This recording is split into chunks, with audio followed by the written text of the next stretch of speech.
pues de una vez les pedimos a todos si pueden mantener apagados sus micrófonos, por favor.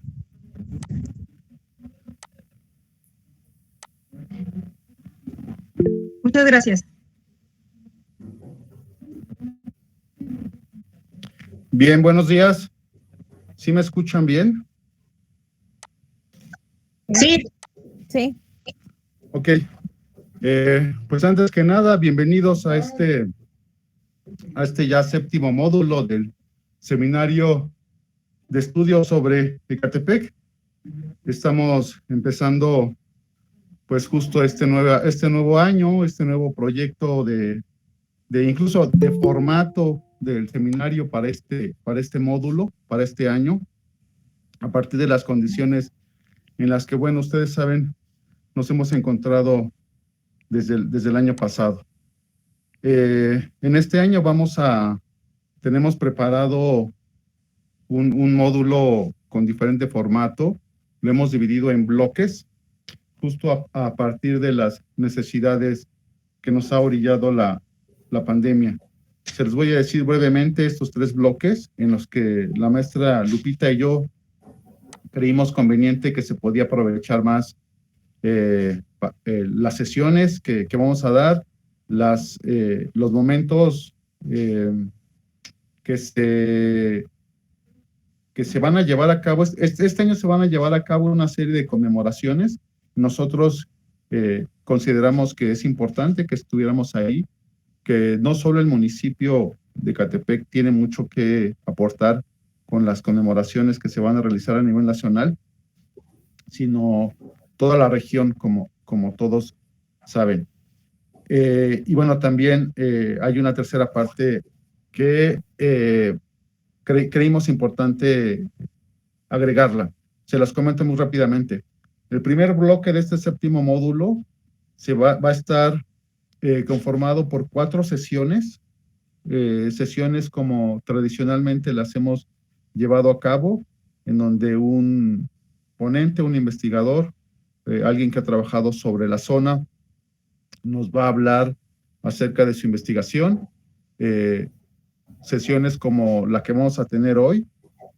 Este primer bloque, se los leo rápidamente. Bueno, la primera sesión es la que hoy tenemos, sobre el archivo de la Basílica de Guadalupe. La segunda sesión va a ser un trabajo de un doctor en geografía que ha venido trabajando sobre un cruce de caminos y rutas, los dominicos en Ecatepec y Tepetlaustoc. Esa sería la tercera sesión. La segunda sesión es una que va a llevar a cabo el presidente Yaoli Nejeca sobre la medicina tradicional en contextos urbanos y suburbanos. Ahora sí, la tercera sesión va a estar a cargo de un doctor en geografía. El título se llama Cruce de Caminos y Rutas, los dominicos en Ecatepec y Tepetlaustoc. Para nosotros es importante que vaya, si bien el seminario inició como particularmente sobre estudios sobre Ecatepec, pues como la mayoría lo sabe de quienes han asistido a este seminario durante ya los 6 módulos precedentes, nos interesa mucho la conexión con la región. Entonces, Tepetlaustoc es un municipio que se encuentra relativamente cerca del municipio y creemos que va a ser muy valiosa la participación del doctor a cargo.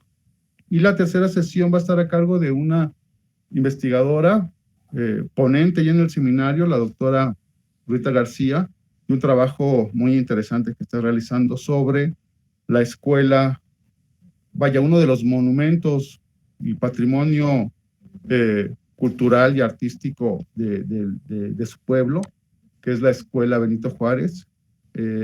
Ahí ella ha venido trabajando junto con una asociación civil al respecto. Nos va a hacer la presentación de sus avances de investigación.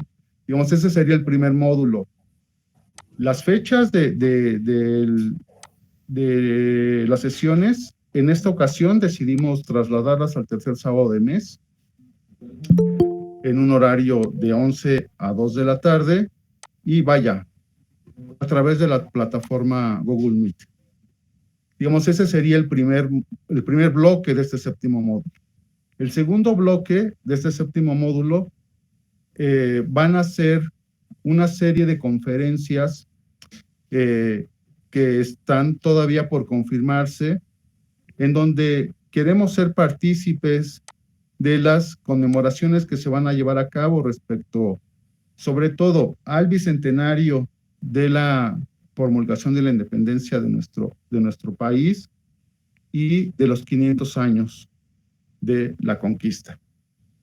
Entonces, platicando con la doctora Angélica Rivero, cronista del municipio, acordamos que vamos a llevar una serie de conferencias relativo a esos temas.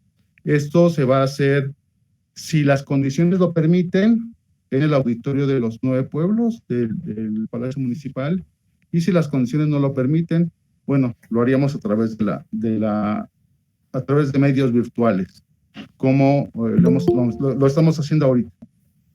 Y finalmente, el tercer módulo también está condicionado a que las condiciones, a que la situación de la pandemia lo permitan, es retomar una serie de visitas que el año pasado se pospusieron justo por la situación de la pandemia. Entonces, estamos pensando que si para septiembre, más o menos octubre, ya están las condiciones para retomar las visitas guiadas, vaya, las vamos a retomar. Nosotros les vamos a hacer la presentación. Vaya, para este bloque hubo ahí unas complicaciones técnicas, pero por cada bloque de este módulo va a haber un programa. Como lo hemos venido haciendo de manera permanente, en donde se van a establecer, pues de manera muy puntual, para el primer bloque, las 4 sesiones. Va a haber publicidad al respecto. Para el segundo bloque lo mismo, y para el tercer bloque lo mismo. Entonces, vaya, así está conformado este séptimo módulo del Seminario de Estudios sobre Ecatepec. Pues a mí no me queda más que pues agradecerles, darles la bienvenida a este trabajo que hemos venido ya realizando entre todos. Este año cumplimos 5 años con el seminario. Pues a pesar de las vicisitudes como temblores o la pandemia, pues seguimos aquí. Pues por mi parte sería todo. Adelante, Lupita. Gracias. Bueno, nuevamente buenos días a todos. Muchas gracias por estar conectados. Muchas gracias por estar presentes en esta primera sesión del módulo 7, que ya bien nos presentó Ismael cómo va a estar dividido. A su debido tiempo les haremos llegar cada uno de los títulos, los nombres de las conferencias, los nombres de los ponentes y las fechas exactas, pero como lo comentó él, pues estamos hablando del tercer sábado de cada mes, para que ustedes estén atentos y nos puedan seguir. Importante también comentarles que quien cumpla con el 80% de asistencias, ya saben que se les otorga su constancia de asistencia a este seminario. Y para el final del seminario, les vamos comentando también en su debido momento, pues tenemos actividades programadas para culminar el módulo del seminario. Pues muchas gracias. Ahora quiero entonces, sin más, pues ya iniciar con esta sesión. Y para ello, para presentar a nuestra ponente del día de hoy, quiero primero leerles una breve síntesis curricular que nos hizo favor de enviarnos. María del Carmen Soto Valderas es licenciada en Etnohistoria por la Escuela Nacional de Antropología e Historia. Obtuvo mención honorífica con la tesis intitulada Historia del acervo histórico de la Colegiata de Guadalupe y su vínculo con los expedientes sobre la tradición guadalupana, 1750-2003. Se ha especializado en temas de museología, registro y catalogación de colecciones, archivos históricos, eclesiásticos y particulares. Ha sido también curadora de distintas exposiciones en recintos mexicanos, como el Museo Nacional de Antropología, la Biblioteca Nacional de Antropología e Historia y el Centro Cultural Futurama. También en el extranjero, de forma virtual, en Flaxo, en Ecuador. Ha sido responsable del Archivo Histórico de la Basílica de Guadalupe. Participó en el ordenamiento, clasificación y catalogación de los acervos del licenciado Porfirio Muñoz Ledo en el Archivo General de la Nación y de la profesora Eulalia Guzmán Barrón en la Biblioteca Nacional de Antropología, así como en la hemeroteca del Museo de la Ciudad de México en el Centro Histórico. Fue encargada también del Departamento de Certificación, Transcripción y Dictámenes de Autenticidad de Documentos en el AGN, en la expedición de copias certificadas, asesoría a comunidades campesinas y elaboración de transcripciones y dictámenes. Ha presentado diversas conferencias, ponencias y ha escrito artículos en torno a los archivos históricos, los temas eclesiásticos, la figura del padre Ángel María Garibay y el surgimiento de la etnohistoria de nuestro país. Además, en otra faceta, ha representado teatralmente la figura de doña Carmen Romero Rubio, esposa del general Porfirio Díaz, en monólogos relatando su vida y obra. Actualmente trabaja como asistente de investigación en la Dirección de Etnohistoria del INAH. Carmen, te doy la palabra. Muchísimas gracias por estar aquí, muchísimas gracias por aceptar nuestra invitación para que, como bien lo comentó Ismael, en esta extensión de zonas del seminario, pues se hable también de la Villa de Guadalupe, que como ustedes saben, tiene una gran relación y una importancia con Ecatepec. Entonces, te cedo la palabra, Carmen, muchas gracias. No, a ustedes, muchas gracias por la invitación, a ti, Lupita, y a todo tu equipo, para poder participar en esta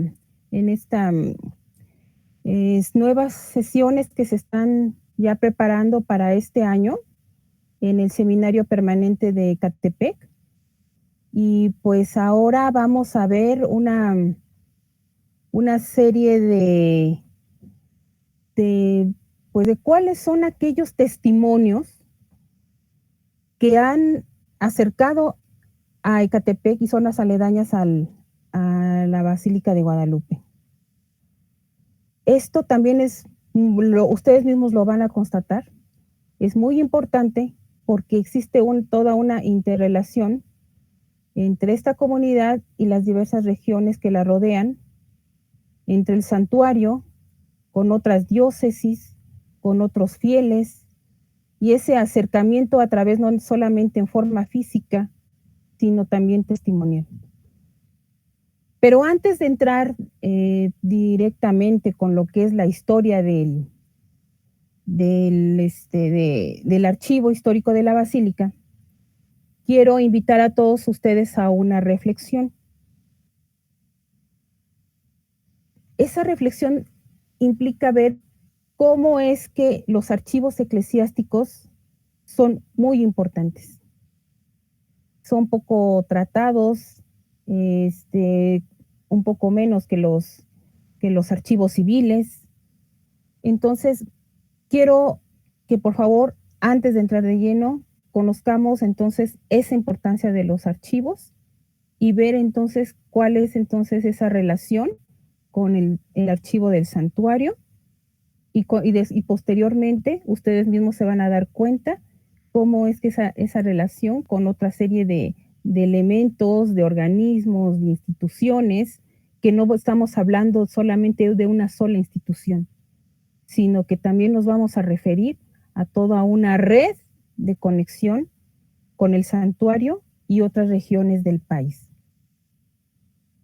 Si comenzamos, por favor, con la primera diapositiva,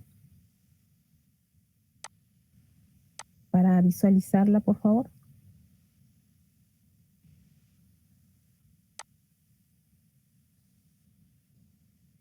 Bien, nuestro título es Historia del Archivo Histórico de la Basílica de Guadalupe. Vamos a hacer entonces un recorrido por su historia.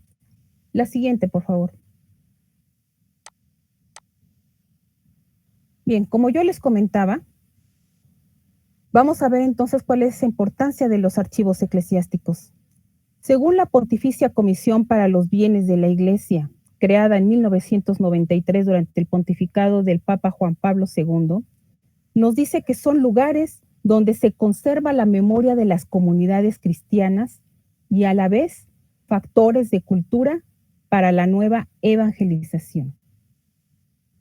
Resalta la importancia de organizar y conservar sus acervos, ya que son fiel testimonio del trabajo de difusión del Evangelio y representa el paso de Cristo en la tierra. A lo largo de los años han sido numerosas las participaciones que han tenido los sumos pontífices sobre la normatividad, conservación y valorización de los acervos históricos. Las disposiciones vienen desde a mediados del siglo XVI, donde a través de diversas disposiciones, donde se exhorta a sus servidores a organizar, conservar los testimonios históricos y demás bienes culturales de la Iglesia Católica en general. Desde la Santa Sede se han presentado diversos documentos relacionados con ellos, donde se dictaminan reglas asentadas en el Código de Derecho Canónico de 1983, así como los diversos cursos de archivística en Roma, en la Escuela Vaticana de Paleografía, Diplomática y Archivística. Esta comisión que les comento ha transmitido constantemente a los cardenales y obispos de todo el mundo el deseo del Papa de que se rinda la atención necesaria e indispensable a los bienes culturales de la Iglesia, ya que son testimonio valioso de la tradición católica y un medio de potenciar la evangelización del nuevo milenio. ¿Cómo lo hace? Por medio de cartas circulares dirigidas a los presidentes de las conferencias episcopales, ha solicitado información sobre la organización de los archivos, la elaboración de inventarios, así como el recopilar los documentos pertenecientes a los bienes históricos y artísticos. La siguiente, por favor.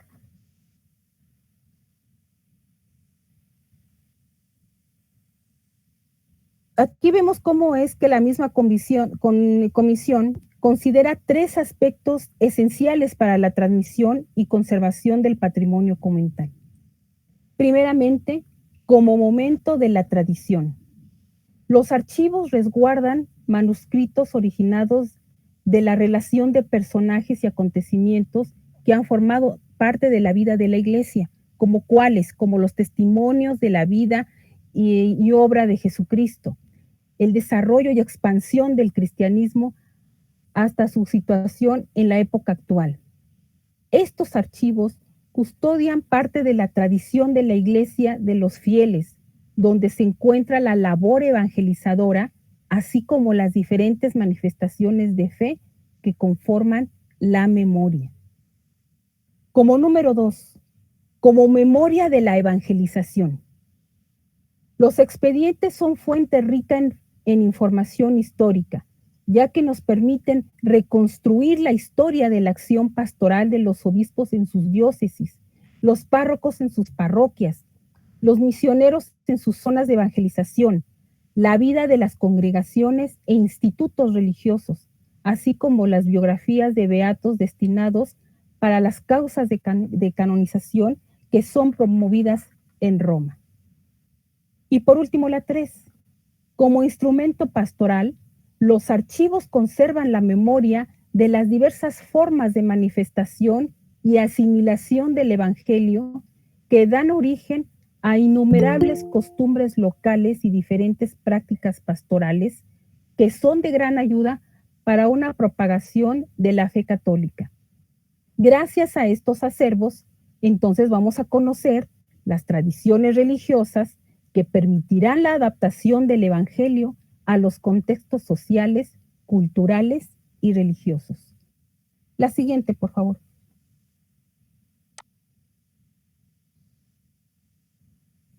La siguiente diapositiva. Pero bien, ¿cuáles son los papas que se han distinguido por sus contribuciones a los archivos? En cuanto a la política sobre recopilación y conservación archivística, la Iglesia Católica nos remonta al siglo IV después de Cristo, con las disposiciones dictadas por los papas Julio I. Ese es considerado el fundador del archivo de la Santa Sede y de Dámaso sobre el resguardo de los documentos en la Basílica de San Lorenzo, encontrándose al mismo tiempo los antecedentes de los acervos eclesiásticos y del mismo archivo secreto vaticano. Otros tuvieron grandes contribuciones por su preocupación por el buen orden y organización y las series de disposiciones como fueron Sixto IV, quien lleva a cabo todo un proceso de organización de los documentos cuando son recogidos y seleccionados por primera vez como material secreto y público, o sea, archivístico y bibliográfico respectivamente. O sea que ahí se abre un cauce en la cual no pueden estar los documentos que son de aspecto más reservado, con lo que ahora podemos decir las bibliotecas. Ahí se hace una separación entre lo público y lo reservado. Con Pío V se consolidan los archivos eclesiásticos con su reglamentación y elaboración de inventarios. O sea que ya se va conformando esos reglamentos y la manera en que cómo se tienen que organizar los acervos. Pero quien definitivamente unifica todas las disposiciones y las complementa para dar pauta a la reapertura de los acervos es Benedicto XIII, el cual es conocido como el Papa Archivista. Con la Constitución Máxima Vigilancia del 14 de junio de 1724, se reúnen las normas para la preservación de los documentos, su organización, control, espacio para instalación, seguridad e integridad, así como las características y formación con que debían contar los responsables de la custodia. León XIII, por su parte, en 1880, autoriza el reglamento para la custodia y uso de los archivos y bibliotecas eclesiásticas el 30 de septiembre de 1902, permitiendo con ello apoyar y completar la construcción histórica de la humanidad, colocándolos al servicio de los estudiosos. O sea que ya existe toda esa normatividad en la cual se pone entonces esa separación, pero al mismo tiempo que se pongan al servicio de los investigadores, al servicio de aquellos estudiosos que quieran tener conocimiento de los documentos de la Iglesia Católica. La siguiente, por favor. Ahora, ya con este antecedente así muy general sobre la importancia que tienen los acervos, ya podemos entonces tener una idea de qué es lo que podemos ver que en el santuario de la Basílica de Guadalupe no ha sido la excepción. Cada uno de los santuarios, templos, parroquias deben de contar con un reglamento en la cual se encuentra también ciertas disposiciones en el derecho canónico.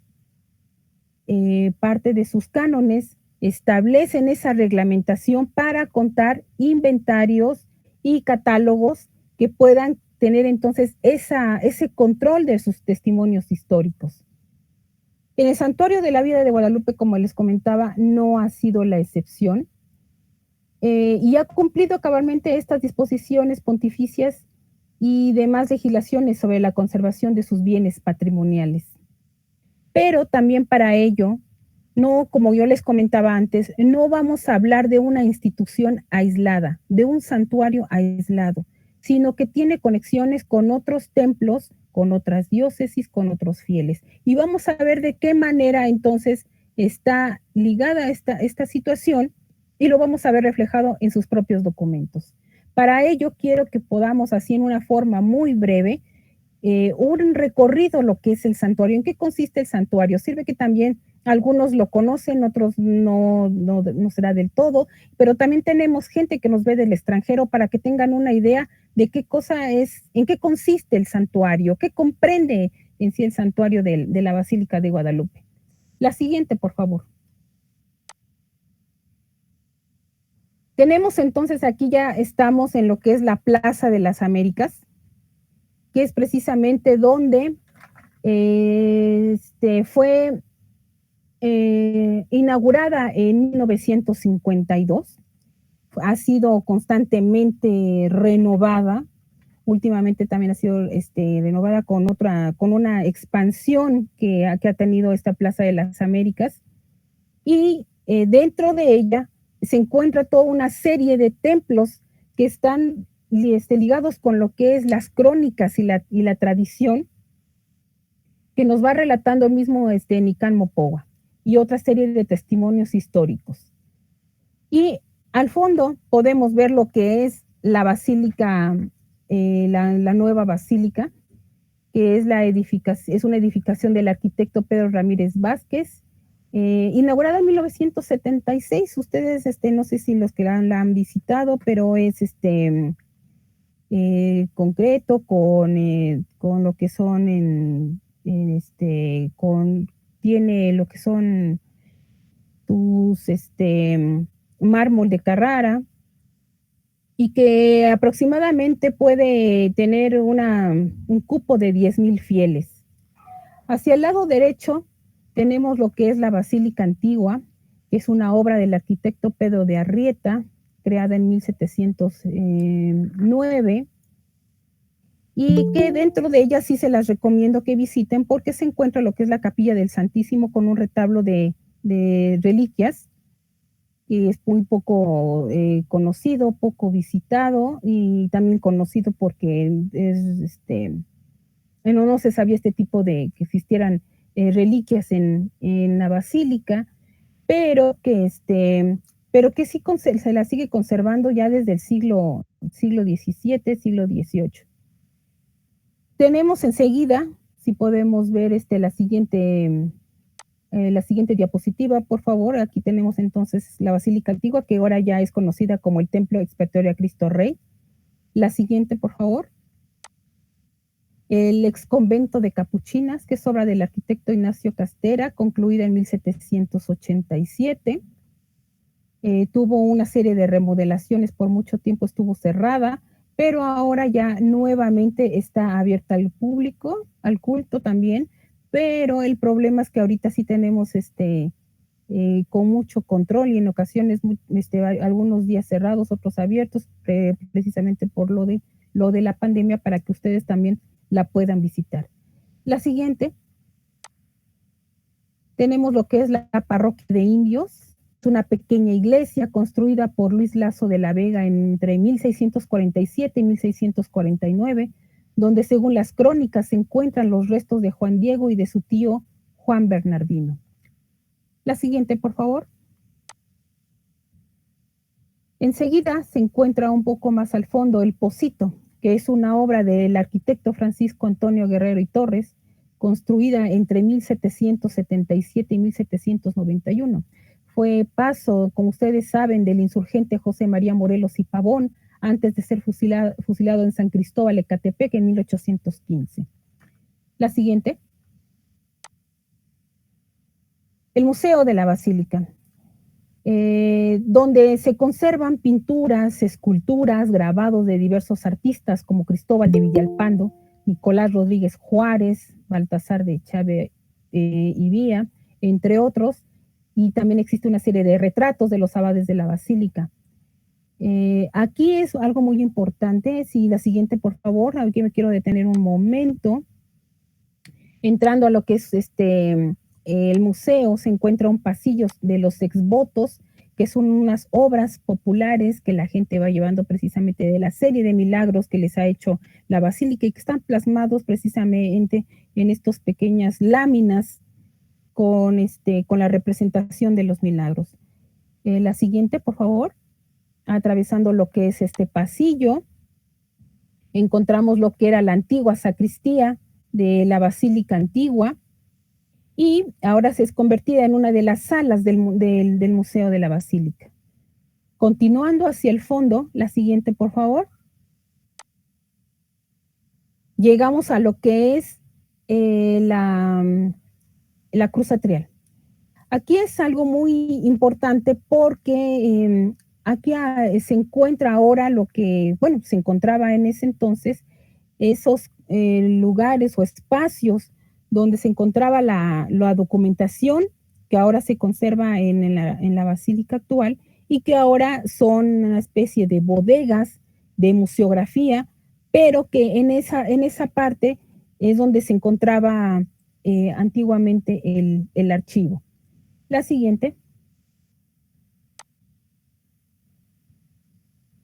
Saliendo del museo, nos dirigimos hacia lo que son las escalinatas al cerrito.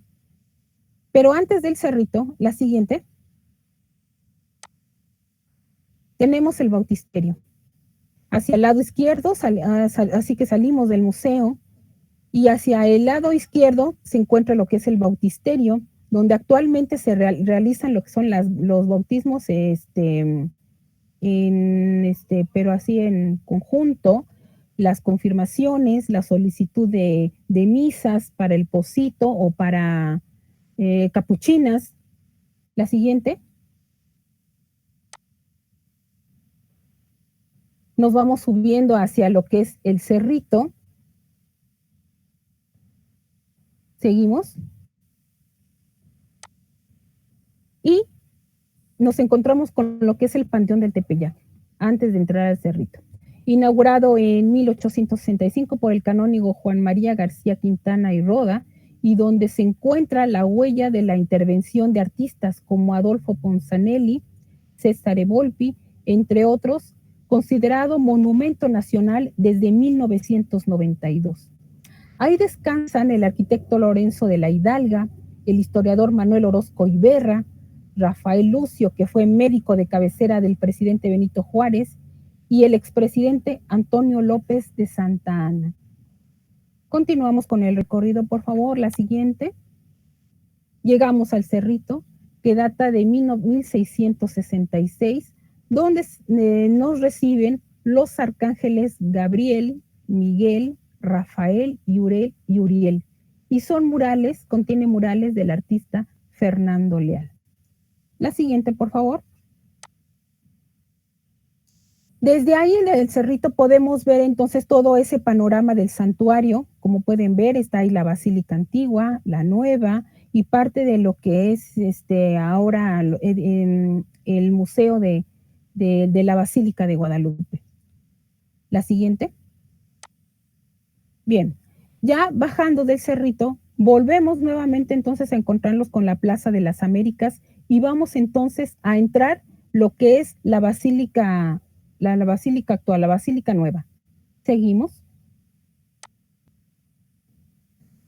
Aquí quiero hacer una pauta un momento, porque una pausa más que nada. En la cuenca del Valle de México, como ustedes pueden ver, hay toda una serie de poblaciones que rodean a lo que es la zona del Tepeyac. Y es precisamente, aquí estamos hablando de la época prehispánica, cómo se encontraban entonces los lagos, la distribución de los lagos, pero al mismo tiempo la serie de poblaciones que rodeaban al Tepeyac. Y vamos a ver cómo entre estos testimonios vamos a encontrar mencionados algunos lugares que se encontraban en ese entonces, mencionados en los antiguos documentos históricos, ya prácticamente desde la época prehispánica, como tenían esa conexión con México, Tenochtitlan, y la relación también en el Tepeyac y el resto de las poblaciones. Continuamos. La siguiente. Bien, ya entrando entonces aquí nos vamos acercando a lo que es la actual Basílica de Guadalupe. Continuamos entonces con la siguiente. Vamos a entrar a la Basílica. Aquí es donde podemos ver el interior, donde estamos con el altar mayor, el altar mayor, el lugar donde están los lugares de los canónigos, porque la administración del santuario, la difusión del culto, se encuentra a cargo de un grupo de canónigos para precisamente llevar esa administración del santuario.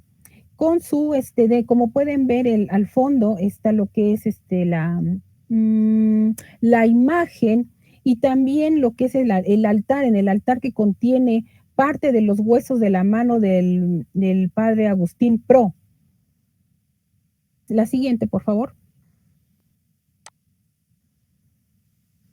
Aquí lo que pueden ver en una ceremonia, cómo está entonces la distribución del grupo de canónigos cuando es una de las grandes ceremonias, que es el 12 de diciembre, y se coloca la bandera a los pies de la imagen.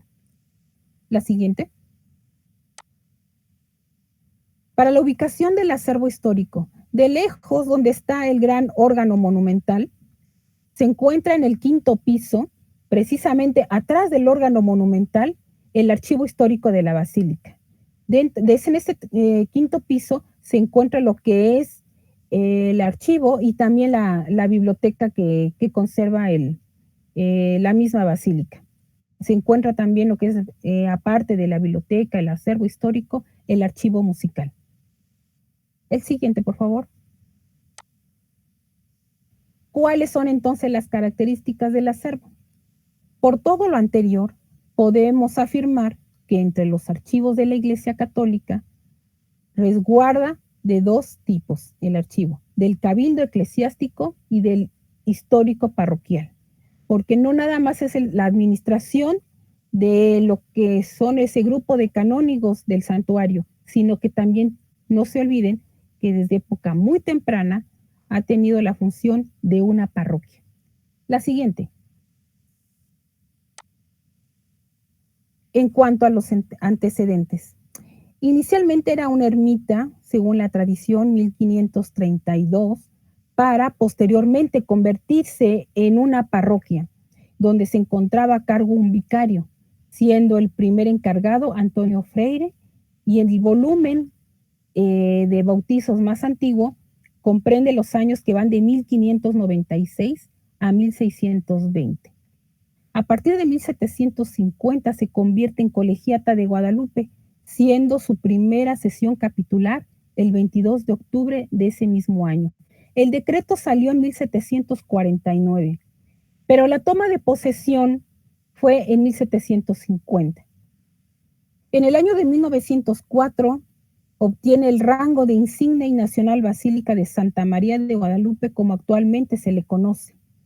De ahí que resguarde documentación sobre la administración económica y religiosa del santuario guadalupano, así como su función como parroquia para la administración de los sacramentos. La siguiente, por favor. ¿Cuál es el contenido del acervo? Su acervo inicialmente comenzó a ser organizado de acuerdo a las disposiciones provenientes de la Santa Sede, como ya lo hemos comentado, donde, como ya hemos visto, los papas emitieron una serie de legislaciones para el buen orden de los acervos.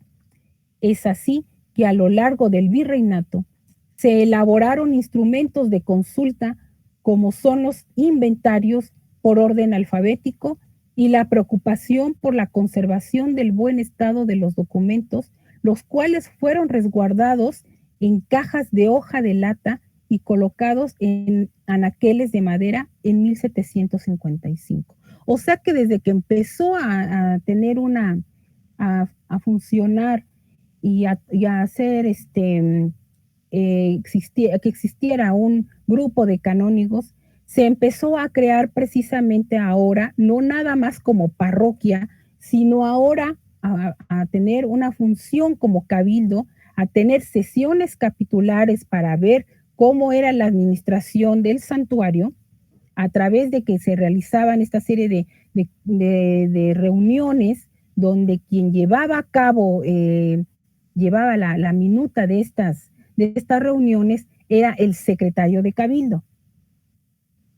Tuvo varios traslados dentro de la misma colegiata por remodelaciones, pero por lo general siempre estuvo dentro de la sala capitular. Podemos decir entonces aquí que se estaba entonces creando a partir de 1750 esa serie de documentación sobre la función que tenía el cabildo. Y pues entonces quien se encargaba de todo esto era el secretario de cabildo, quien primero creaba unos borradores. A partir de la creación de esos borradores, era como ya lo trasladaba todos esos apuntes al libro de actas, que era que entonces se fueran creando volúmenes con todas las sesiones capitulares. Por lo general eran reuniones de una semana, y de la manera en que se daban o se delegaban funciones era anuales.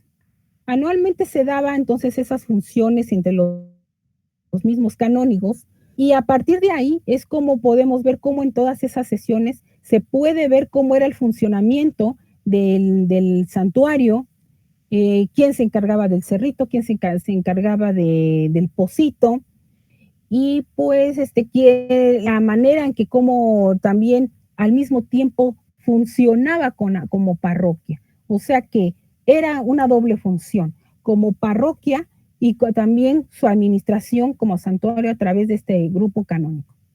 La siguiente, por favor. Seguimos con el contenido del acervo. Más adelante, en 1992, la FIA Magaña y Monique Escamilla Pérez realizaron un inventario y labores de limpieza para su rescate. Aquí haciendo una pequeña pausa, se dice que el abad Guillermo Schulenburg tuvo esa preocupación por ver en cómo se encontraba la situación, la cual esas bodegas no eran las adecuadas para que estuviera toda la serie de documentación, porque ustedes, como verán, el ambiente es muy frío, hay humedad. Entonces era necesario que esos documentos se trasladaran ya para en ese momento, en el 92, pues ya estaba la Basílica Nueva, y que se hiciera ese traslado de la documentación, que se preparara la documentación para ser trasladada al 5º piso de la Basílica de Guadalupe.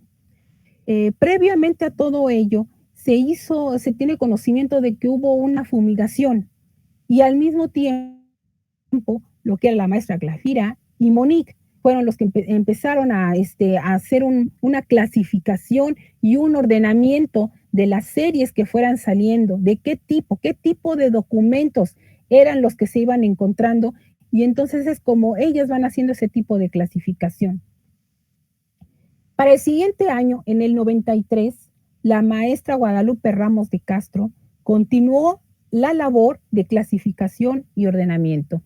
Aquí trajo a sus sobrinas la maestra Guadalupe para que pues se fuera ya dando conformándose ya entonces el archivo, ya haciendo esa continuidad que la maestra Magaña y Monique habían empezado a realizar, pero ella en su año sabático decidió que entonces se hiciera aquí su año en la Basílica, y el abad Schulenburg le dio la autorización para que continuara con esa labor que ya anteriormente la maestra Glafira y Monique se había iniciado. Ella continuó con lo que es el inventario y a crear entonces una especie de catálogo, trabajando precisamente estas actas capitulares. Más adelante, el historiador Armando Aguilar tomó el cargo en 1994, quien realizó cambios en su resguardo, conservación, además de incorporación de los fondos parroquiales. Aún así, todavía, a pesar de que ya se había hecho el traslado, que ya existía una clasificación de la documentación, todavía Armando lo que hizo fue trasladar algunos documentos que estaban dentro de capuchinas y que pertenecían a lo que era la parte de la parroquia. Si ya estaban una parte de la clasificación del cabildo, faltaba todavía complementar lo que es el archivo parroquial. Entonces se encontraron dentro del convento de capuchinas, el exconvento de capuchinas, estos documentos que por cierto fueron acarreados hasta con diablito, por lo que me platica Armando, y se fueron llevando entonces ya también igual a trasladarse al 5º piso de la basílica. También hay que recordar que durante este tiempo también se llevó a cabo una serie de fumigaciones para evitar precisamente que ya la documentación no se siguiera deteriorando, porque ya tenía la presencia de hongos.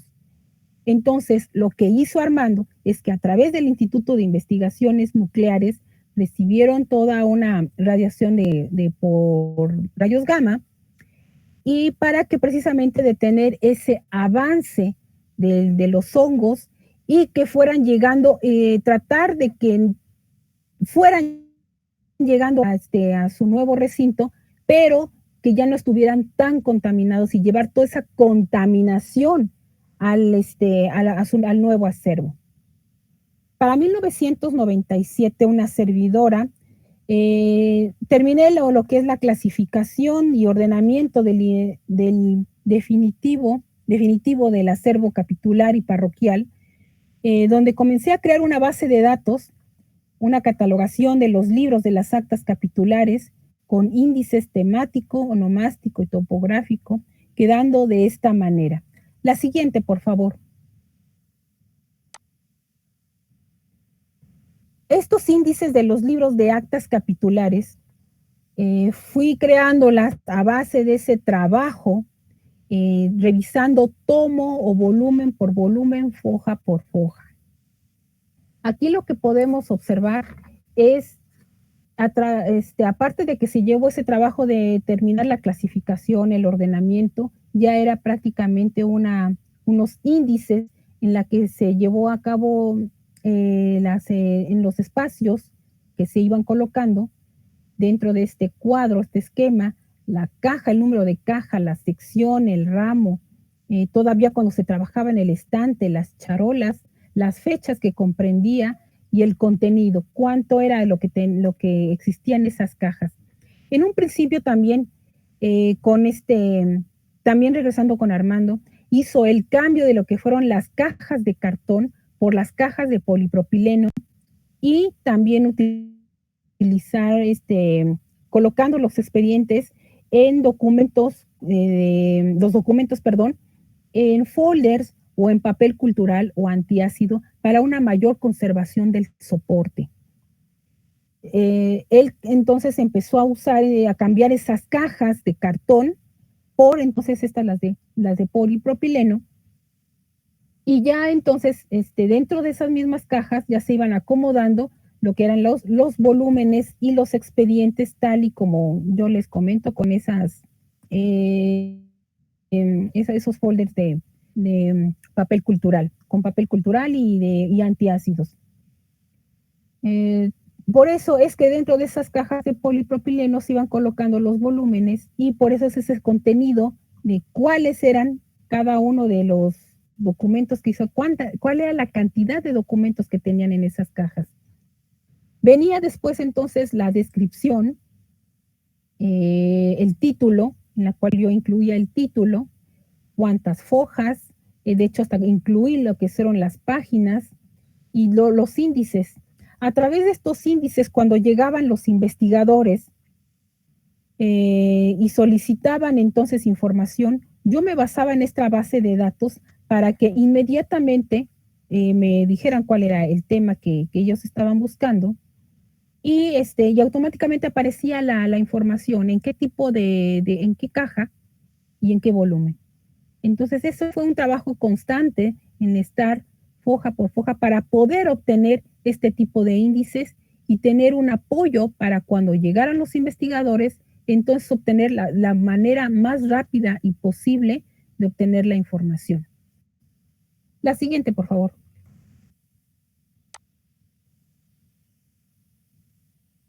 En cuanto a teniendo más algo de contenido del acervo, podemos ver entonces las diversas series, o sea, cuáles son los temas que podemos encontrar dentro del acervo.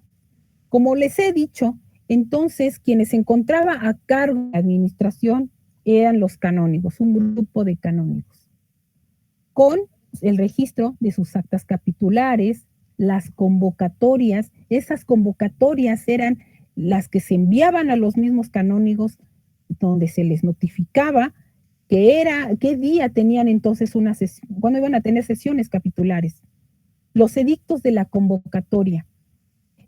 Aquí también podemos ver la manera en cómo se iban entonces conformando ese grupo de canónigos, cómo eran electos, cómo es que eran seleccionados los canónigos, y cómo es que ellos mismos, a través de una serie de convocatorias y de edictos, era donde el mismo arzobispo decía, aquí hay una vacante, empezamos con el concurso.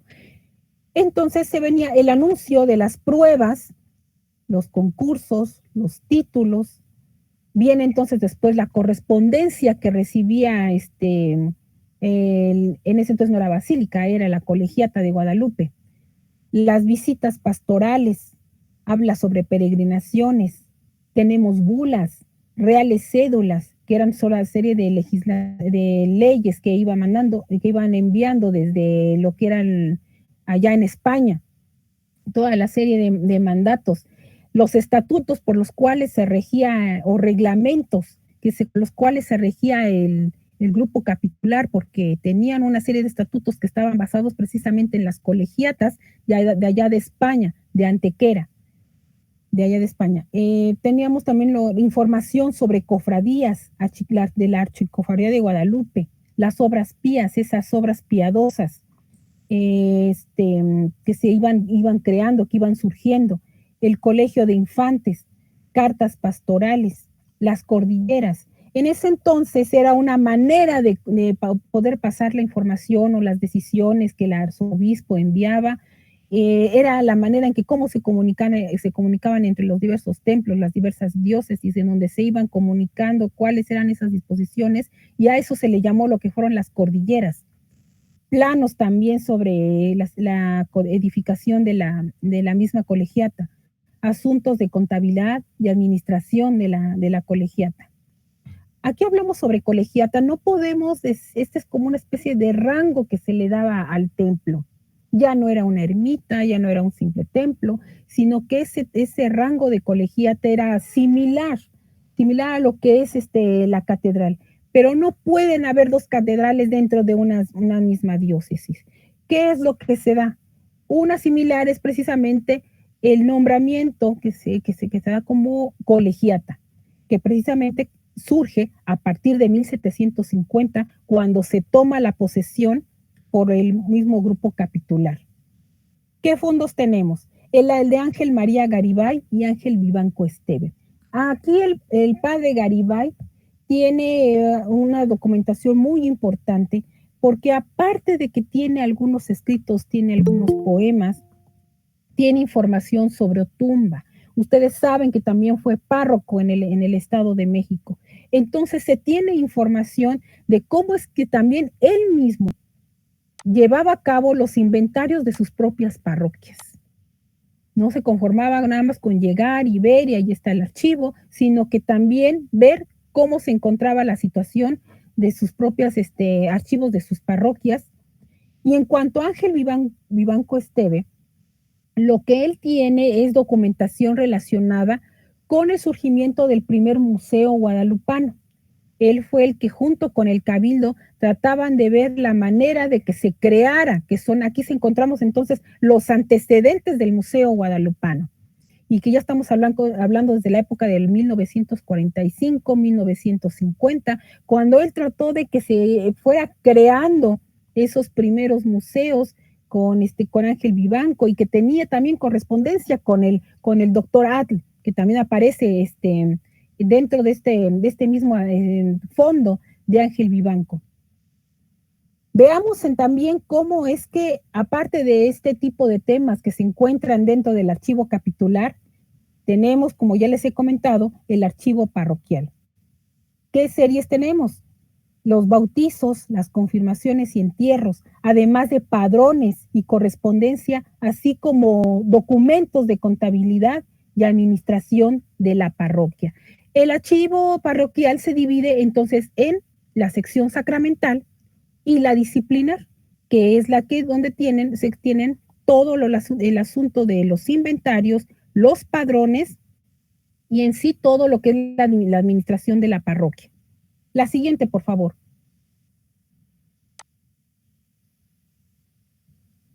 ¿Cuáles son los expedientes más sobresalientes que podemos ver aquí? Toda la documentación es muy importante, pero hay unas que se distinguen más que otras. Tenemos lo que son los anales de Juan Bautista de 1574, es el documento que posteriormente el abad Guillermo Schulenburg Prado envió, que se encontraba, lo tenía él como en su cajita fuerte, y entonces decidió que este documento de pergamino se fuera para el archivo capitular. Estos anales hablan sobre algunos eventos que ocurrieron posteriormente a mediados del siglo XVI. Se le vio una especie como de diario, pero más que nada es una relación de algunos eventos que surgieron posteriores a la conquista. Que por cierto, este documento ya ha sido paleografiado y trabajado por el antropólogo Luis Reyes y que ya está publicado por parte del CIESAS. También tenemos el bando firmado por José María Morelos y Pavón sobre el culto obligatorio a la Virgen de Guadalupe, que está fechado con el 11 de marzo de 1811. El testimonio de acto de posesión del santuario, parroquia de Santa María de Guadalupe, como insigne y real colegiata parroquial, fundada el 22 de octubre de 1750, como yo les había comentado.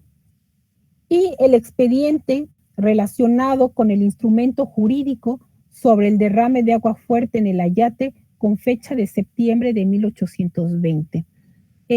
Ocurrió en 1791, pero aquí ya se llevó a cabo todo un análisis jurídico sobre precisamente este evento que tanto conmocionó, en la cual fue un derrame en el Ayate y que tuvo muy pocos daños. La siguiente, por favor. ¿Cuáles son los acontecimientos importantes? Dentro de la vida cotidiana que estaba dentro del santuario, había varios eventos que también lo marcaron y que fueron parte también de la vida del santuario. Que tenemos, como ustedes saben, el recibimiento de los virreyes a su paso hacia la Ciudad de México, donde entonces el cabildo previamente tenía una reunión para ver cómo era la manera en que iba a hacerse el recibimiento de cada uno de los virreyes que llegaban para el gobierno de la Nueva España.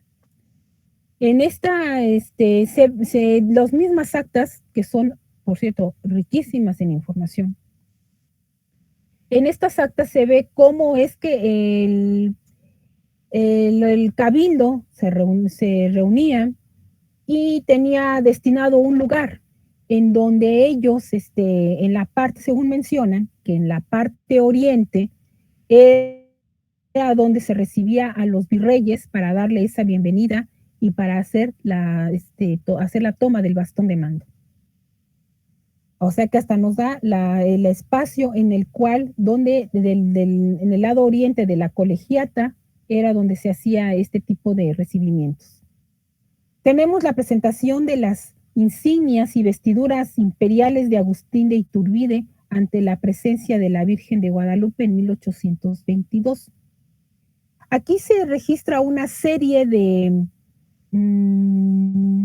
descripciones en la cual hay una visita de Agustín de Iturbide a la colegiata de Guadalupe y llega con la intención de que se le reciba con todas sus insignias y las vestiduras que va a llevar para su toma como emperador, como primer emperador de México, para que sean tocadas por la imagen y puedan entonces ser bendecidas y que pudiera tener para el próximo gobierno que iba a dirigir.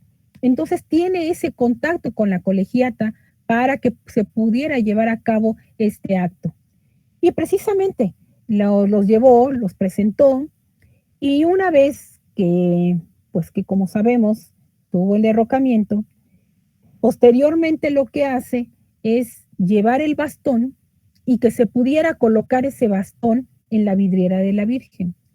No duró mucho tiempo, duró nada más como unos 3 meses, porque después don Lucas Alamán le hizo ver a la colegiata de Guadalupe que eso no era muy bien visto. Entonces las mismas actas mencionan de que sigilosamente en la noche se retiró ese bastón y se llevó a lo que eran se colocó en una bolsa donde se encontraba todo lo relacionado con las joyas y del lado de la clavería. Donde estaba la clavería es donde fue a parar el bastón de mando. Todavía como por 1832, 1835 aparece esa relación en el inventario de las alhajas de la Virgen, porque también no nada más había inventarios sobre los documentos de la colegiata, ni los inventarios de del archivo parroquial, sino que también existían inventarios sobre las alhajas que tenía el santuario. También tenemos sobre las ceremonias luctuosas a los héroes de la independencia en la colegiata de Guadalupe en 1823. Existe aquí toda una relación muy, muy detallada de cómo es que esas cenizas de los héroes que se había durante la época del gobierno de Vicente Guerrero se trasladaran entonces a la catedral. Y entonces se describe cómo es que desde Querétaro, Guanajuato y Cuautitlán iba haciéndose todo ese recorrido y cómo es que el Cabildo de Guadalupe se preparó para el recibimiento y hacer un homenaje y ceremonias para lo que es recibir las cenizas de los héroes de la independencia. Toda esa descripción se encuentra y cómo es que qué tipo de ceremonia se realizó. Y entonces después de eso, continuaron las cenizas, su recorrido, hasta llegar entonces a lo que actualmente es la Catedral Metropolitana en el altar de los Reyes. Y finalmente tenemos algo, no, todavía tenemos otro, la entrega de las banderas del Ejército Realista al Santuario de Guadalupe en 1829 y enviadas posteriormente al Museo Nacional de Artillería en 1896. Aquí lo que se tiene es que con Vicente Guerrero también, no sé si fue con Vicente Guerrero, pero llegó estas banderas para que fueran enviadas a lo que es la colegiata de Guadalupe, estas banderas que fueron capturadas por los insurgentes y que fueran a ser depositadas allá en el santuario. Y una vez que se tuvo ese recibimiento, posteriormente cuando se creó el Museo de Artillería, Porfirio Díaz entonces decidió que se juntara toda esa serie de objetos históricos y que fueran entonces a ser enviados al Museo de Artillería.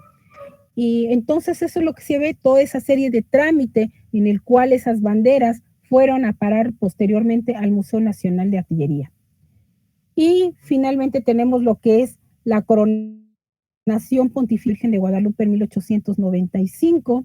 Se hace toda esa descripción, ese registro de cómo se fue llevando y todo ese proceso para poder llevar a cabo por fin esa coronación que había promovido mucho Lorenzo Boturini, que se pospuso, pero que ya con el abad, el abad de la basílica, que de Jacona, ahorita hasta me pasó lo que es la Bastida, con el abad La Bastida, fue como se llevó a cabo todo ese proceso, todo el trámite para que se pudiera llevar entonces a cabo la coronación de la Virgen en 1895.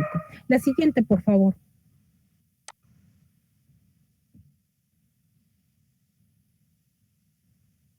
En cuanto a la conservación documental, ya les he comentado algunas cosas relacionadas como cómo es que el mismo acervo ha recibido toda esa serie de fumigaciones y de conservación para que tratar de que se puedan rescatar muchos documentos y que no fueran precisamente o carcomidos o que tuvieran la polilla o los clásicos peces de plata, para que tuvieran entonces una mayor conservación por mucho tiempo. Tenemos entonces que los documentos se encuentran en cajas de polipropileno, como les comentaba, ideales para su protección y evitar su deterioro. A la vez están cubiertos por papel cultural o antiácido para una mayor conservación del papel europeo y cubiertas de pergamino. Por otro lado, algunos de ellos recibieron tratamiento contra el ataque de hongos por su exposición a la humedad, creando pequeñas cámaras del microorganismo. ya con anterioridad. Se les aplicaron baños de radiación, como yo les comentaba, en el momento cuando estuvo Armando Ruiz. Baños de radiación de rayos gamma para su eliminación, contando con el apoyo del Instituto de Investigaciones Nucleares de la UNAM. La siguiente. Ya como comentario final. La organización y conservación de los archivos eclesiásticos resguardan importante información tanto de las instituciones que la generan como de los diversos órganos gubernamentales y religiosos, así como sus relaciones con sus comunidades sujetas o aledañas que han enriquecido constantemente la información histórica de sus acervos, disponibles para los interesados en diversas investigaciones, en este caso del Santuario de Guadalupe, sin olvidar la reglamentación para su consulta y protección de los documentos. Así que se ha tratado a lo largo de varios años que estos documentos se conserven precisamente porque son la memoria del santuario, pero no nada más es del propio santuario, sino también es memoria, parte de eso es memoria de todas las instituciones, de las diócesis, de las regiones y poblaciones que han tenido que ver una especie de relación con el propio santuario. Entonces, a través de estos índices que fueron creados en el tiempo en el que yo estuve a cargo, es la manera en que cómo podemos encontrar esa información. Con respecto a lo que es de lo que estamos en nuestro tema sobre el seminario permanente de Ecatepec, tenemos una serie de poblaciones que precisamente surgieron a través de esta creación de estos índices. Y en cuanto a Ecatepec, se tiene como primera mención en 1781 y 1785, dentro de las actas capitulares donde aparece por primera vez, aunque ya en otros documentos se tiene que desde la época muy temprana, 1601, 1602, se tiene información de otros lugares aledaños al Tepeyac, como fue en el caso de un beso que se le hizo a un vicario que llevaba el nombre de Pedro Infante, así como el ídolo del pueblo, el nombre del ídolo del pueblo. Pedro Infante fue denunciado y fue procesado porque definitivamente no quiso hacer una confesión a dos naturales y los dejó morir. Entonces, se hizo esa denuncia, se llevó todo ese proceso. Pedro Infante dijo que no es que no hubiera querido, sino que no eran las condiciones adecuadas para que se pudiera llevar a cabo la confesión de estos dos naturales.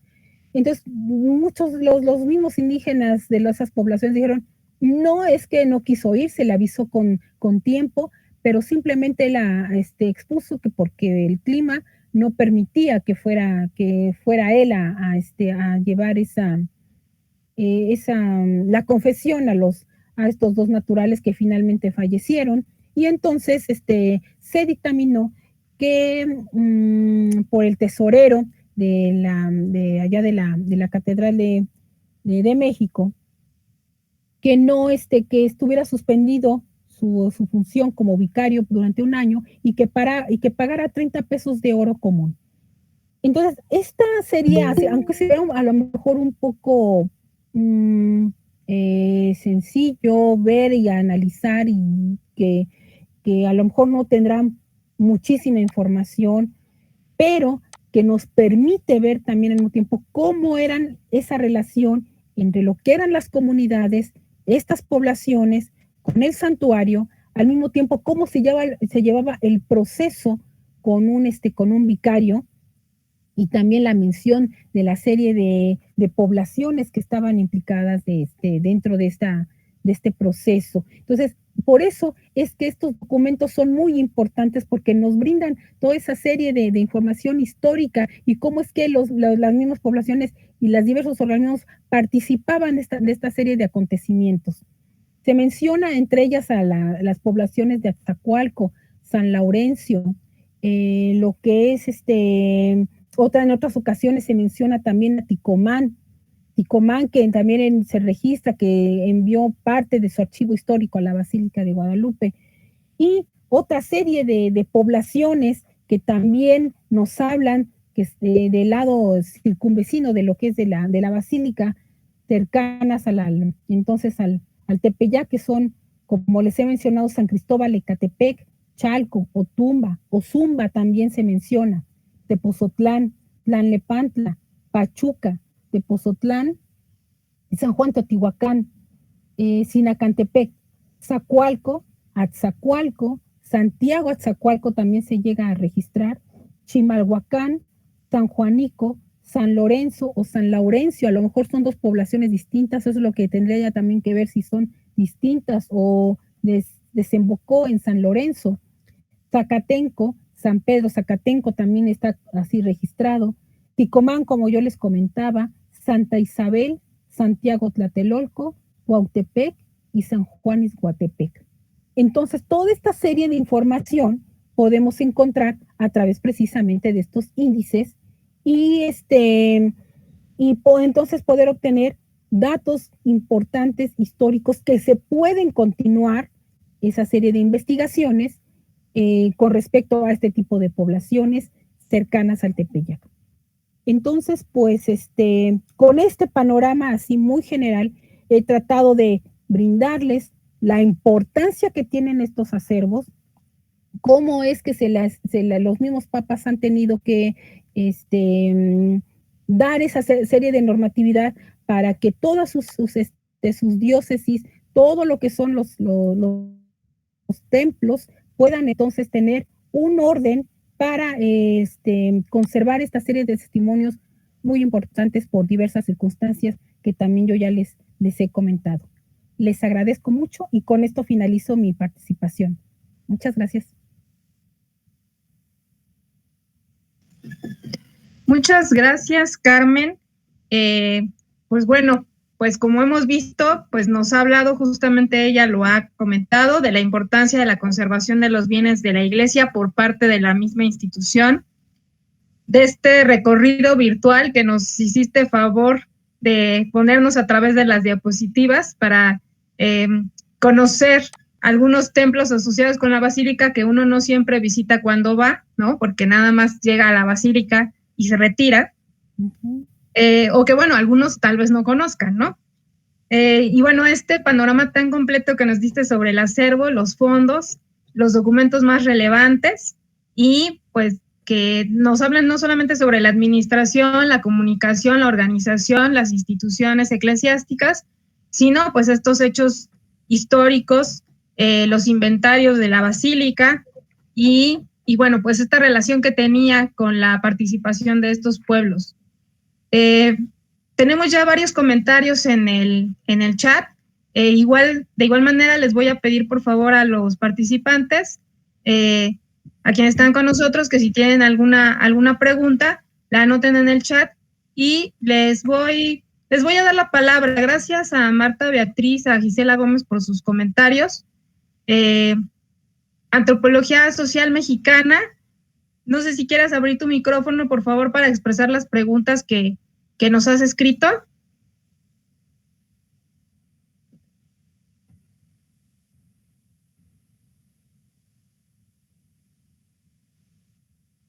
Bueno, las voy leyendo. Dice, ¿cuáles son los materiales con los que fabricaban el papel en aquellas épocas? ¿En qué países o regiones se fabricaba el papel y de dónde lo traían? ¿Qué es un pergamino? ¿Cuál es la diferencia con un texto en papel básico o libro? Y si tienen archivo fotográfico. Uh-huh. Bueno, todo ese papel europeo era por lo general muy traído de España. Recordemos que toda esa serie de papel era muy caro. De hecho, dentro del mismo acervo se observa que los mismos secretarios que iban llevando los registros, las decisiones capitulares, reutilizaban el papel. cuando había escasez. Entonces, aparte de que existían, como yo les comentaba, las actas capitulares ya en forma dentro de lo que era dentro de un libro, ya bien diseñado, entonces, el mismo secretario iba pasando lo que eran sus apuntes, sus borradores, que en ocasiones esos borradores son muy esenciales porque por diversas circunstancias el secretario no le daba tiempo y pues no pasaban esos borradores a las actas, ahora sí que las pasaba en limpio dentro del libro capitular. Entonces nunca existieron, se llegan a perder esos borradores y yo creo que eso es fatal para uno como investigador. Entonces, de lo que me pude yo percatar, que el uso del papel sí era bastante, sí era demandado, pero también era escaso y por lo tanto tenía que ser reutilizado.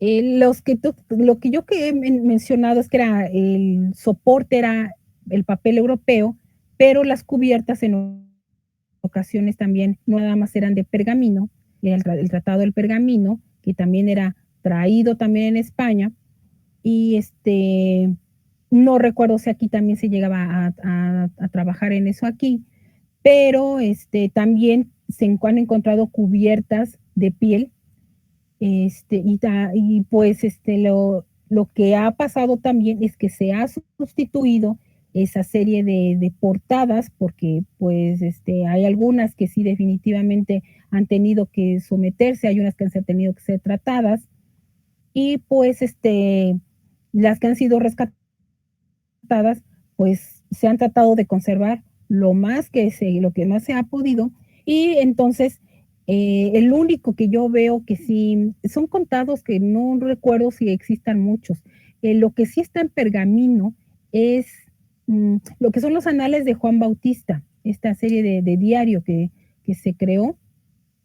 Que otro es el diario de Juan Bautista, y no sé si también otra serie de documentos que por lo general más bien eran de piel, son contados lo que son los de pergamino. Digo, los de piel y los de pergamino eran muy pocos.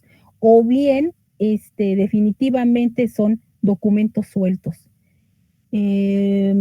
Muchos, lo que son todavía algunos documentos, no sé si ahora actualmente, se encontraban dentro de la biblioteca. Sobre todo lo que eran los sermones, lo que eran, que fueron trabajados por Jaime Cuadrello en los 90, esa serie de sermones, pero que tenían que haber pasado al archivo, al acervo histórico, pero que se encontraban de aquel lado, pero ya eran algunos empastados. No recuerdo si ahí también se encontraban en pergamino, o sea, ya en papel ya fabricado y tratado para que fuera ya, pues, sirviera como cubierta. Eran prácticamente, yo no recuerdo si eran muchos, pero más bien yo veía en el caso de las actas capitulares, cubiertas de piel, o bien ya prácticamente eran pastas, ya habían sido sustituidas. Es lo que te puedo comentar, Lupita. Sí. Gracias, Carmen. Marta Beatriz, no sé si quieras abrir tu micrófono para hacerle las preguntas directamente a Carmen.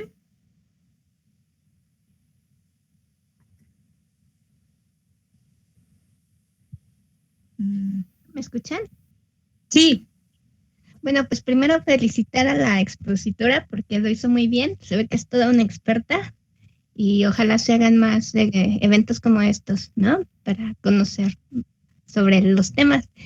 Y bueno, tengo muchas preguntas que incluían el chat y sugerencias de que la vuelvan a invitar. Pero una pregunta es si esos archivos se les da la suficiente difusión para los investigadores que vayan a consultarlo y que pues den a conocer al público en general, ¿no? Sobre los datos históricos que están en ellos. Y la otra es que si esos acervos históricos también incluyen sobre la construcción de la historia, de la construcción de las basílicas, de las iglesias, más a detalle, de los benefactores. Y bueno, pues hasta esas preguntas. Tengo más, pero bueno, esas son las que comento ahora. Sí, muchas gracias, Betty. Sí existen planos, hay algunos planos sobre el diseño de la colegiata. Mm, También se encuentra lo que son los registros dentro de las mismas actas capitulares, cómo es que se tienen esas reuniones con los artistas y con los arquitectos, mm, pero nada más se encuentra lo que es el registro de que se vino tal arquitecto, pintor, pero ya no podemos encontrar más detalle. En algunas ocasiones sí, pero no son propiamente en las actas de cabildo. No siempre puedes correr con esa suerte y tenemos que recurrir a otras series, ¿no? Ya sea, en mi caso, yo creo una serie que es sobre historia, pero más que nada esa historia era los antecedentes de la colegiata, o sea, como ermita. Entonces, sí te llega a mencionar quiénes eran los que participaban, pero no siempre te dice que en más detalle, como quisiera uno encontrar la manera o a las decisiones a las cuales se llegaba, pero no siempre. O sea, podemos correr con esa suerte de que si el secretario tuvo ahora sí que la intención de hacerlo, o por la rapidez, o porque no le dio importancia, nada más el registro, y hasta ahí. Entonces, lo que sí se necesitaría hacer es una búsqueda más a fondo de la serie. Fue la única manera, como yo les presenté en el caso de los índices, para poder crear un índice similar, tener que trabajar expediente por expediente y foja por foja. Hasta donde yo sé, en cuanto a la difusión, creo que ellos ya tienen una página precisamente con creo que es Pedro Rosas el que ahora el que está como encargado de ese espacio que le están dando al archivo, y sería cuestión de que ustedes entraran a lo que es la página de la Basílica para que pudieran tener una mayor información ahora actualmente, porque como ustedes saben, pues yo nada más estuve del 97 al 2003 y pues ya pasaron ya varios años. Entonces hasta donde yo sé, sí ya tienen una serie de difusión a través de su portal, y actualmente creo que sí la llevan precisamente por el asunto de la pandemia, para que se pueda conocer algunos documentos que también ellos han dado a difundir. Pero sí sería cuestión de que entrara a la página de la Basílica y directamente con el archivo histórico. Ahorita no está recibiendo investigadores, pero a través de su página es posible ver la oportunidad de poder conocer este tipo de testimonios. Gracias, Betty. No, gracias. Y ya por último, ese archivo con el que se cuenta quién vendría a tener la propiedad y todas las, digamos, pues derechos para administrarlo y conservarlo. Bueno, eso lo tiene directamente el santuario. El santuario es el que toma las decisiones en cuanto a lo que es su conservación, en cuanto a su organización. Hay dentro de las funciones que tiene el cabildo, las diversas funciones que tiene el cabildo, y el delegar las funciones dentro de cada uno de los canónigos, existe precisamente lo que no sé si ahora se conozca, pero antiguamente se conocía como juez de biblioteca y de archivo. En mi caso, cuando yo estuve elaborando, estaba yo trabajando junto con el canónigo Esteban Martínez de la Serna, y él era el responsable de la biblioteca y del archivo. Durante ese tiempo se trabajó una difusión, estaba haciéndose la aparición de los internet, de los correos electrónicos, y se hacía a través del boletín, el boletín guadalupano, o de Guadalupe, como también se le conoció.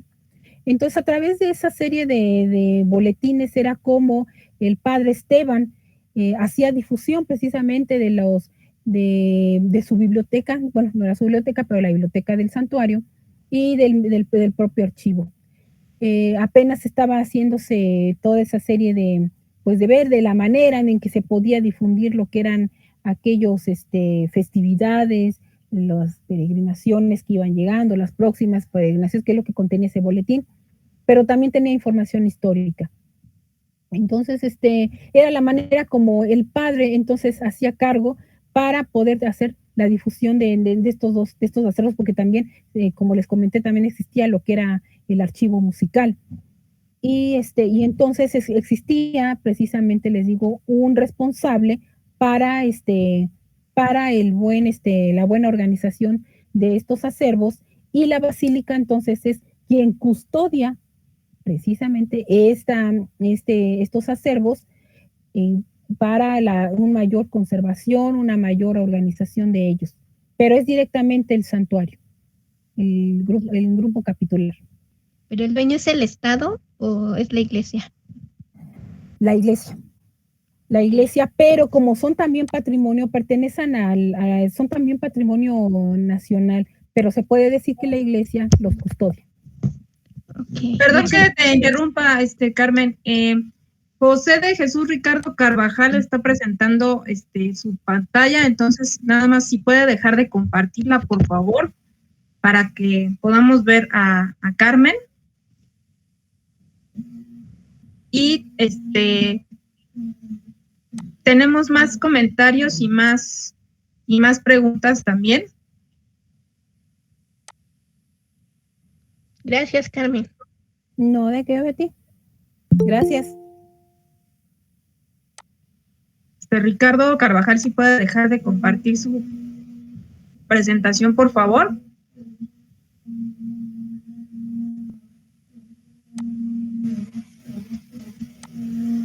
Okay. Gracias. Y mientras, Leonardo, no sé si quieras abrir tu micrófono. Nada más agradecer la exposición, y esto ha estado muy interesante e ilustrativa, de un archivo que se ve que es muy valioso. Yo realmente no lo conozco, pero ya contestó de las preguntas que estaba planteando, ya lo contestó hace un momento, de que hay que acudir a su página. Entonces voy a hacer eso, porque me interesa ahorita precisamente ver qué podría hacer en estos momentos de pandemia, para ver si hay instrumentos de consulta y si hay documentos que se puedan, que estén digitalizados y que se puedan consultar en línea. Pero ya contestó hace un momento.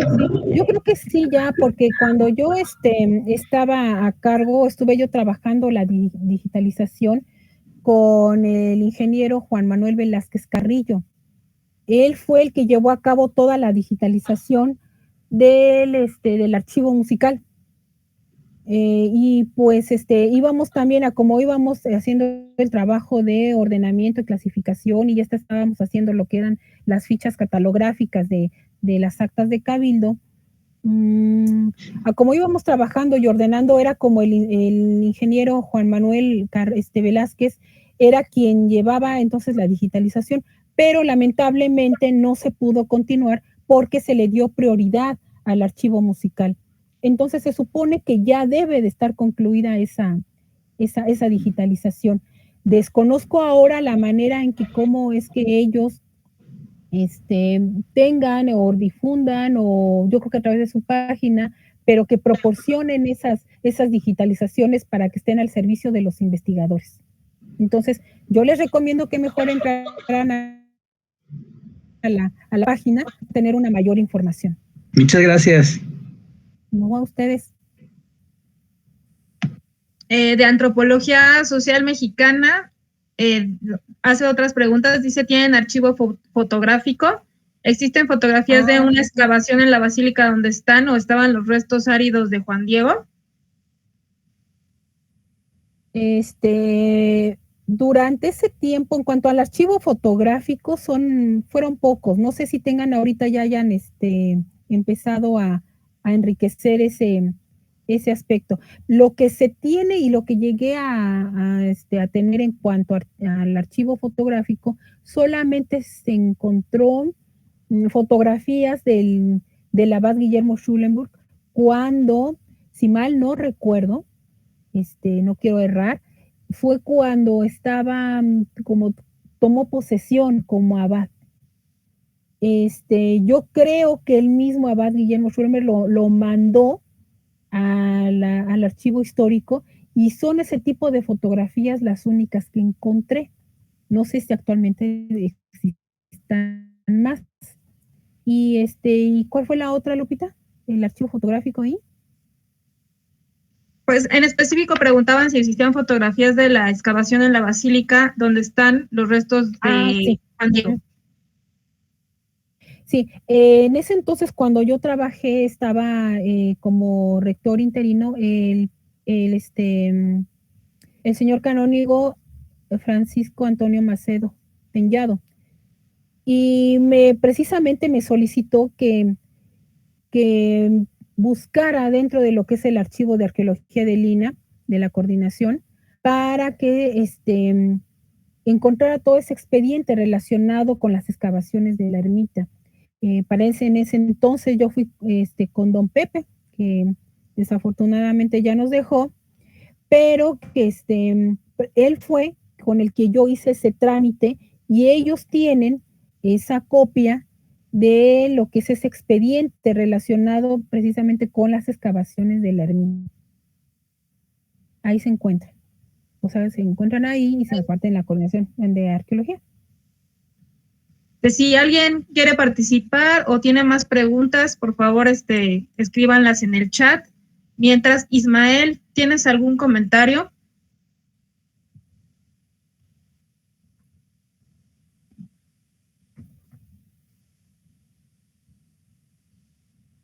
Ismael, ¿estás ahí? Okay. Dice que no. Perdón, no, dice que no.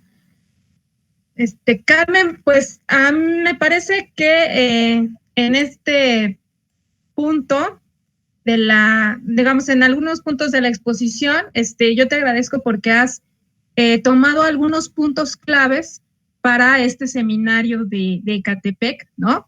Que son justamente esta relación histórica que tiene Ecatepec con la villa, o como comúnmente la conocemos como la Villa de Guadalupe, y que hemos platicado un poco de ellos en este seminario en módulos anteriores, que es justamente, en este caso, la parada que hizo José María Morelos en el Santuario de Guadalupe antes de llegar a San Cristóbal para ser fusilado. Entonces, esto nos habla de la ruta, de la ruta que hemos visto, la ruta histórica que había desde la Ciudad de México a Veracruz, desde el siglo XVI, vía Apan, que salía desde la Ciudad de México, pasaba por la Villa de Guadalupe y después iba a San Cristóbal, y después ya seguía hacia el rumbo de Texcoco, Apan, Jalapa, y hasta llegar a Veracruz, ¿no?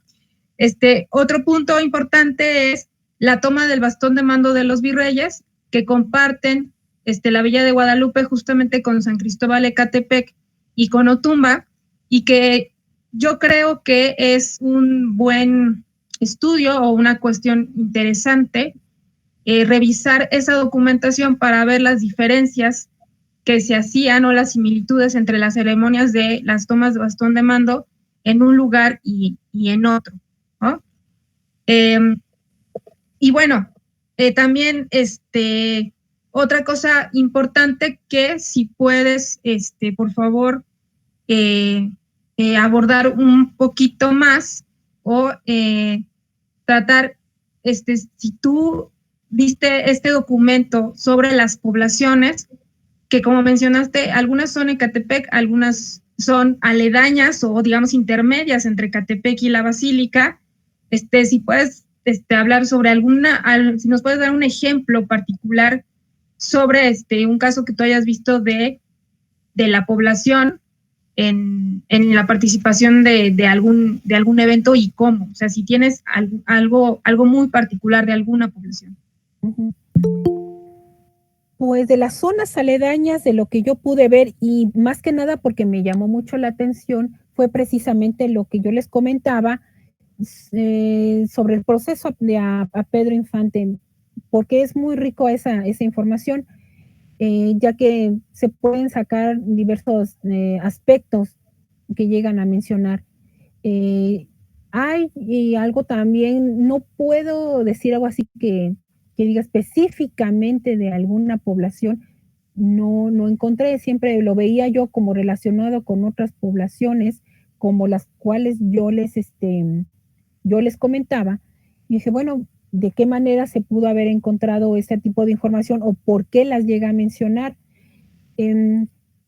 Yo, como iba yo viendo y seleccionando la información para incluirla dentro de esta base de datos, fue como a través de este índice es que vi ese registro en la cual, como yo se los comentaba y les hice relación, en cuanto a cómo es que se llegan a mencionar estas poblaciones. Tal vez a lo mejor relacionado con haciendas, con ranchos, con epidemias, con enfermedades, que es cómo es que, o las cartas en cuanto con la colegiata con otras diócesis, que por cierto existe correspondencia. A través de esa serie de correspondencia, yo la tenía dividida entre correspondencia de canónigos y correspondencia directamente con la colegiata. Ahora yo creo que a lo mejor ya tendrá una especie de correspondencia general, pero sí hay correspondencia relacionada dentro de lo que fue la basílica o anteriormente la colegiata con otras diócesis. Ahí sí, tal vez, probablemente, también relacionado con festividades.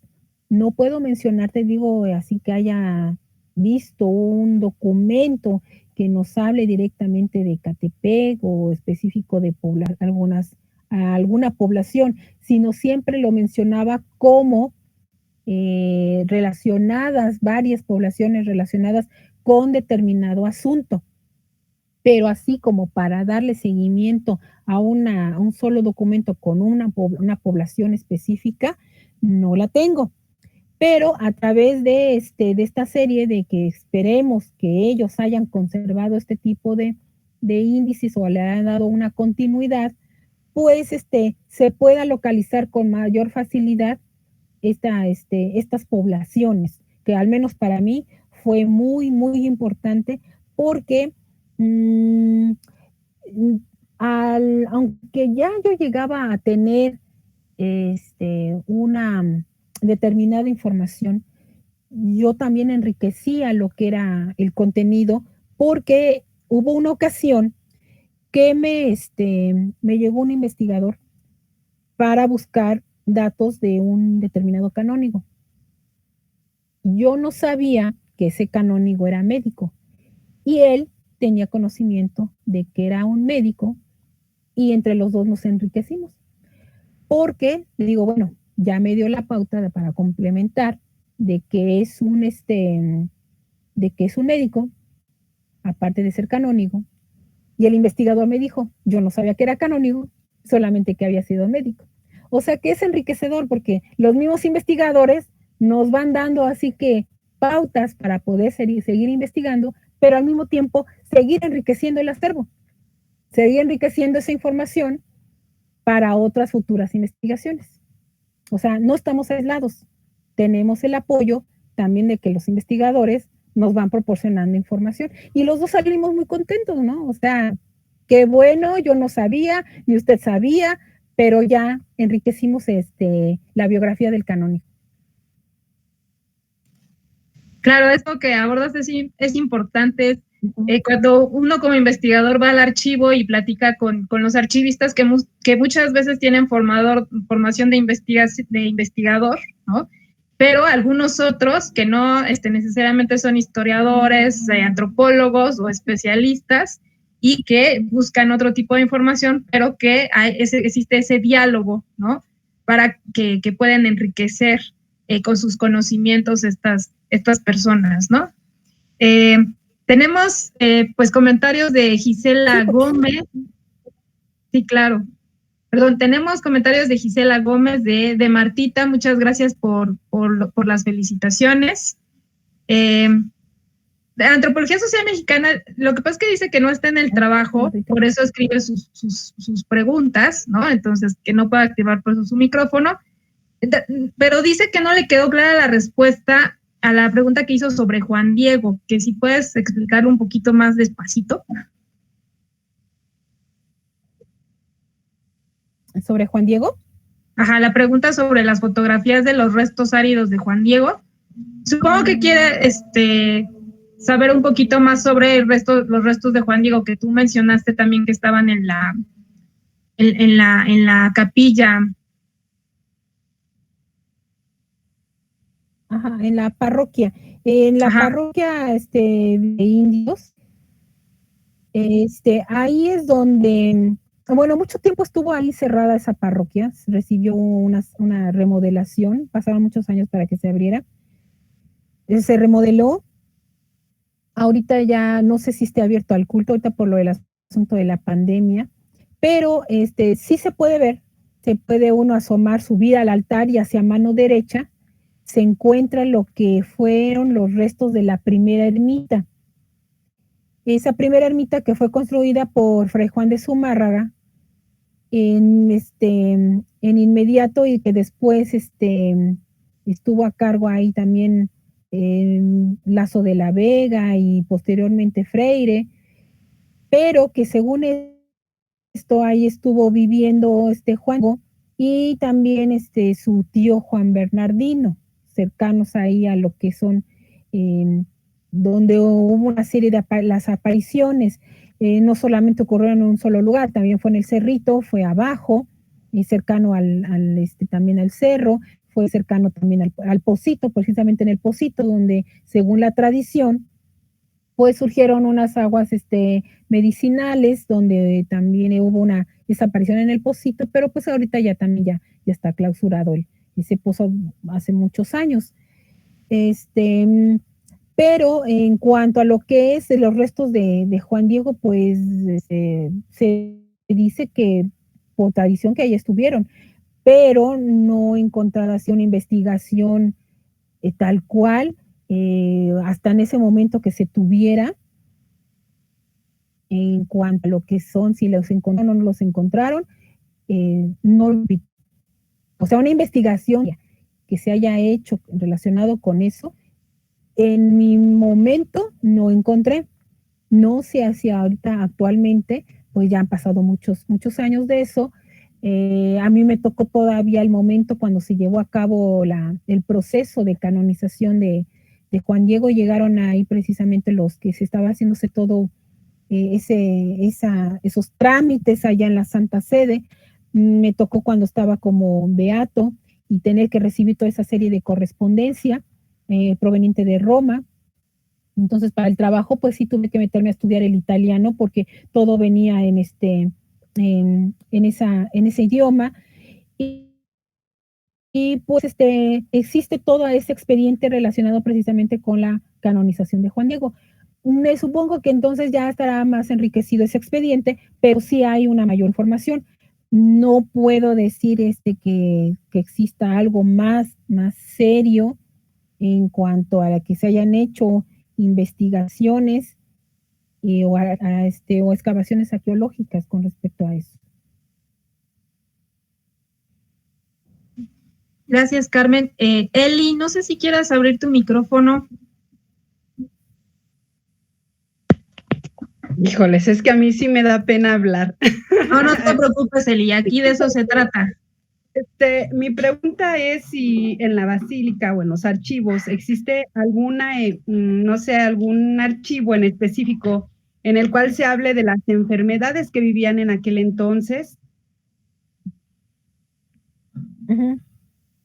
Sí, las mismas actas capitulares nos llegan a mencionar eso, cuando son las enfermedades y también algunos tipos de enfermedades, con lo que yo pude recopilar precisamente en estos índices, que yo me iba a tecleaba enfermedades y me aparecía en qué tomo, en qué caja y en qué tomo aparecía esa información.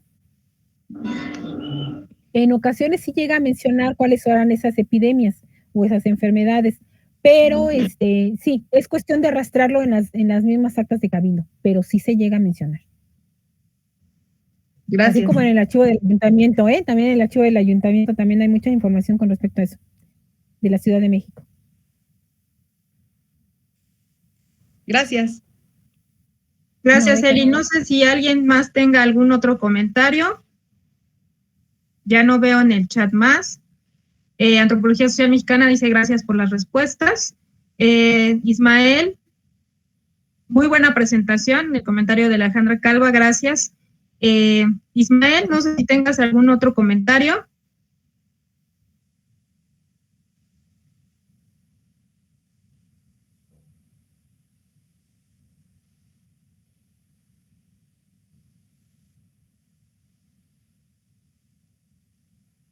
Creo que Ismael tampoco puede ahorita abrir su micrófono.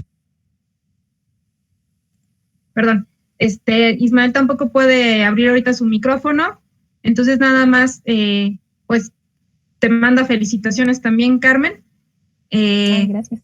Y bueno, pues creo que sin más, quiero pues agradecerte enormemente que hayas participado con nosotros, que hayas aceptado participar con nosotros en este seminario, que hayas aceptado abrir además este módulo.